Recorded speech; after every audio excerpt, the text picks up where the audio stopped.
Hi guys! Good morning, and for today's video, isasama ko kayo sa anniversary namin. Nung June 1 pa nga po pala to kasi pang 3rd anniversary na namin. Kadalasan kasi kapag anniversary namin ay nag-check-in kami sa hotel, pero ngayon ay hindi muna kasi nga may lakad ako kinabukasan. Nagpaalam na nga po si baby kay Papa kaso nga natusok pa siya dun sa buhok sa mukha ni Papa. Pagkababa nga po pala namin sa first floor, dumating na rin yung Uber na kinuha ko papunta dun sa may restaurant. Nag-uulang kasi kaya hindi na kami nag-commute. Pagka-out nga po ng trabaho ni Jai, nagpahinga lang siyang konti. Tapos nag-asikaso na kami kasi kadalasan talaga pag anniversary namin ay nagde-day off siya kaso nga may importante ako nilakad.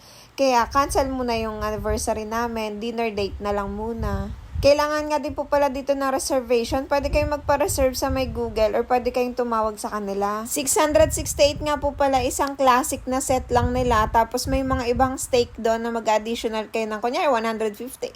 Depende po sa steak na pinili nyo. Sa 668 ay kasama na po doon yung appetizer, yung soup, tapos yung bread, tapos yung salad, tapos yung pinaka-steak nyo, tapos yung drinks, tapos yung pinaka-dessert din po. Sulit na sulit din naman yung binayad dito. Tapos sa kids meal naman po ay 398 NT. Tapos ayan nga po yung pinaka-appetizer nila. Ang unang sineserve nila. Kaunting-kaunti lang yan. Ang cute nga eh. At ito nga po pala yung binili namin para kay baby. Ang cute-cute niya. Gustong-gusto niya talaga. Tapos dumating na rin pala yung salad. Tapos sinusubukan nga ako ni Jai kasi busy ako mag-asikaso kay baby. Ganyan yan si Jai. Pag busy ako kay baby, siya naman mag-aasikaso sa akin. Sana all. Say thank you, okay? Thank you. What will you say?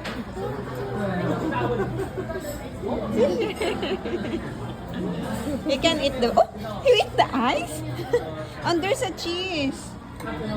Meron nga po pala sila ditong pa-complimentary drinks. Akala ko nga nung una, alak, hindi pala. Tapos eto nga po pala yung pinaka-order ko, yung ano siya, milk tea siya na mainit. Tapos ayun naman kay Jay, yung in-order ko, yung maasim. Akala ko masarap, hindi pala. Sobrang asim. Dahil nga malaki yung na-order namin kay baby, malaki yung servings nila dito para sa kids meal. Kaya kami na lang kumakain din ni Jay ng ibang chicken. Napakasarap ng chicken talaga, sobra. Ang pagsiserve kasi ng pagkain dito ay pa konti-konti, yung pa isa-isa ba. Kaya nabibiting kami ni Jay. Mabuti nga may pagkain si baby. Medyo gutom na rin talaga kami nung time na to. Ang original talaga ay wala kaming order na fries. Kaso nga si baby, may nakita siya sa kabilang table na ako kumakain ng fries. Sabi niya gusto niya din yun, kaya umorder na rin kami. At hindi talaga kami nagsisi na umorder kami ng fries kasi ang sarap din talaga at gustong gusto ni baby. Niloloko ko nga si Jay, sabi ko lalasingin ko siya dyan pero hindi talaga yan alak. Ang next nga po palang sinerve ay yung mga soup naman, itong seafood soup para kay Jay tapos yung sa akin naman na ay beef soup.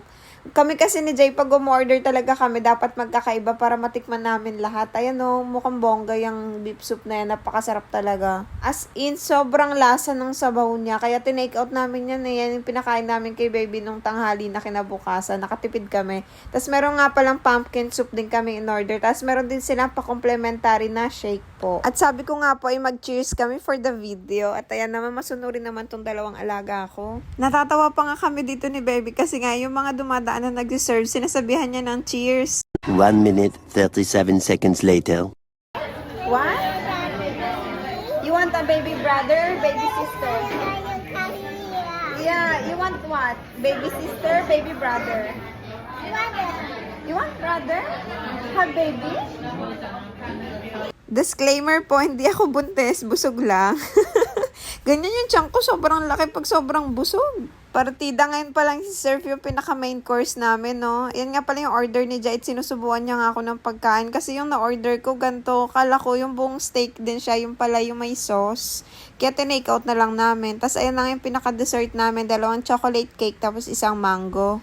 At ang sarap din talaga, pero tinake out namin para kay mama kasi nga sobrang busog na rin kami. Sabi ko nga pala dun sa staff kanina ay pwede bang papicturean kami gamit yung cellphone ko kasi nga kako anniversary namin. Tapos nagulat naman ako, pinicturean din nila kami gamit yung device nila. Tapos pinrint pa nila yung picture para daw may remembrance kami. Tapos ayun nga, nagbabayad na ako dun sa counter pagkabigay nila ng picture. Tapos na kaming kumain. May additional 10% nga po pala para sa service charge dito. Kaya for example, 2,000 yung bill nyo, may additional pa na 10% doon. Pero mostly dito sa Taiwan ay may service charge talaga yung mga resto nila. Kaya bago matapos ang video na to, thank you love sa lahat-lahat. Thank you sa lahat ng pagtatrabaho para sa amin ni baby, para maibigay lahat ng mga pangangailangan namin. Thank you, I love you, happy anniversary. Hanggang dito na lang, salamat sa panonood. Please don't forget to like and follow our Facebook page and YouTube channel po. Bye-bye!